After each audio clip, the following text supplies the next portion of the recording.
है अघिको भिडियोमा मैले अझै छुट भएको रहेछ आइलानी है प्रति जग्गा छुट भएको नामबाट छुट भएको जग्गा र यो गुठीको जग्गा जस्तै पशुपति विकास कोषको गुठीको जग्गा या बौद्ध विकास कोषको गुठीको जग्गा है कल्याण गुठीको जग्गा हैन बनेको जस्तो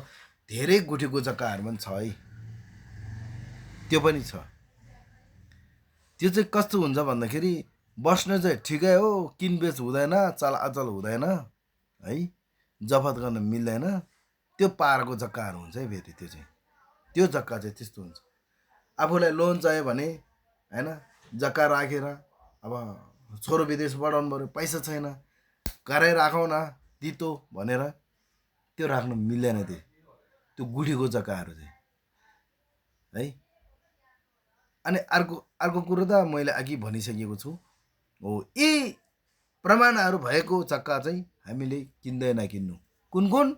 आइलानी छुट भएका पछि लाल बुर्जामा गाभेको छुट भएको र पछि लाल बुर्जामा गाभेको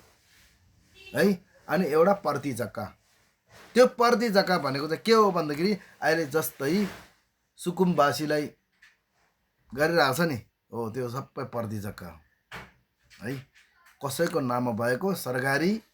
विधानमा भएको जग्गाले प्रति जग्गा भनिन्छ त्यो भएको कारणले यी आइलानी प्रति छुट भएर नाममा हालेको निजी घाट बनाएको अनि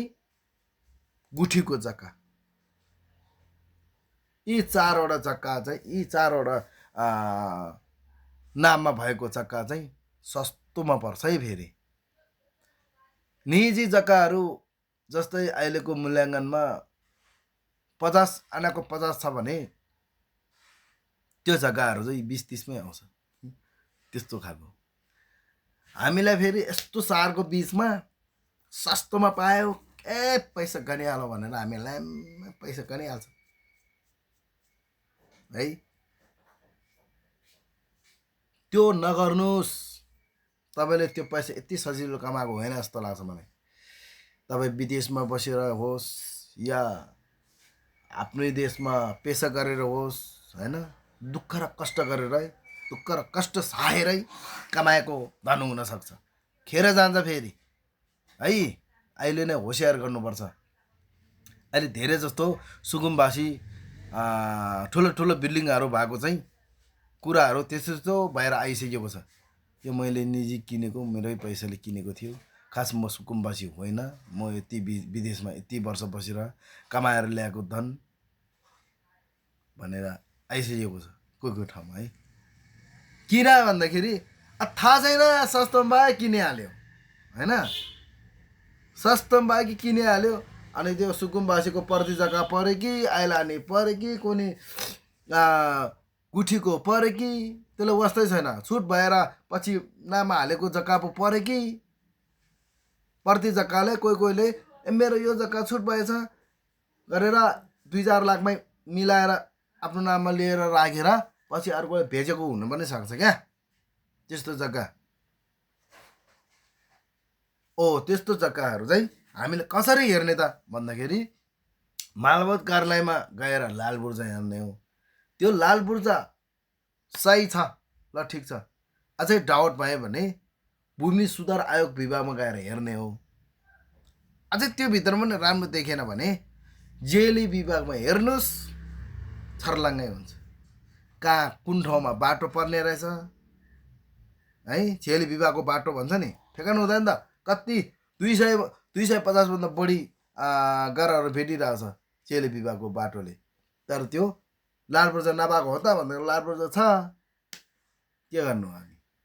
लाल बुर्जा नभएको होइन फेरि छ निजी हो भने निजी हो फेरि तर जेली विभागको बाटो परेको धेरै छ धेरै जस्तो यता हनुमान चोक यो सुन्दरखान यो घोकर्णेश्वरपट्टि त्यस्तो जग्गाहरू छ है जेली विभागको बाटो परेको हैन त्यो कहाँ हेर्ने हो त भन्दाखेरि बबरमालमा गएर हेर्ने हो त्यो कतै देखाउँदैन फेरि त्यो कुनै मालपोत कार्यालयमा देखाउने कुनै ठाउँमा देखाउँदैन त्यो बबरमालमा गएर चेले विभाग आयोग विभागमा गएर हेर्ने हो राजकुलो परेको रहेछ कि सडक विभाग परेको रहेछ कि आफूले किन्न खोजेको जग्गा प्रति जग्गा पो परेको रहेछ कि है अनि ऐलानी पो पर्ने रहेछ कि है अनि कुनै निकुञ्ज पो पर्ने रहेछ कि गुठी पो पर्ने रहेछ कि भन्ने कुरा त्यहाँ प्रश्न हुन्छ त्यसकारण तपाईहरुले जग्गा जमिन किन्दाखेरि हेरेर मात्र किन्नुस् बुझेर मात्र किन्नुस् भोलिको दिनमा अहिलेको सरकारले जुन गरिरहेको छ त्यो धेरै सही गरेको हो सही गरेकै हो हामी त्यसमा समर्थन छौं वास्तविक पीडितहरूलाई न्याय पाउँछ नै त्यो हामीलाई थाहा छ तर छिटो भन्दा छिटो न्याय दियोस् भन्न चाहन्छु हामी त्यो है तपाईको जग्गा पनि तपाईले किनेको जग्गा पनि त्यही जमिन त्यस्तै जुन प्रति भित्रै पर्यो गुडी भित्र पर्यो अथवा छुट कारण भएर पछि नाममा हालेको भित्र पर्यो निकुञ्ज भित्र पर्यो भने चाहिँ तपाईको जग्गा पनि सरकारले यसरी नै जफत गर्नुहुन्छ सरकारले जग्गा जफत गर्दाखेरि तपाई के हुन्छ सुकुम्बासी हुन्छ है सुकुम्बासी तपाई वास्तविक सुकुम्बासी हुन्छ के सिधै कुरा भन्नुपर्दा अर्को जग्गै छैन त्यो एउटा जग्गा होला सुकुम्बासी भएन तर मान्छेले के देख्छ भन्दाखेरि त्यत्रो बिल्डिङ भएको मान्छे त्यत्रो जग्गा भएको मान्छे त्यस्तो हाय सय लिएर हिँड्ने मान्छे सुकुम्बासी हुन सक्छ यो हुकुमबासी हो यो हुकुमबासी राज चलाएर बसेको हुकुमबासी हो भनेर तपाईलाई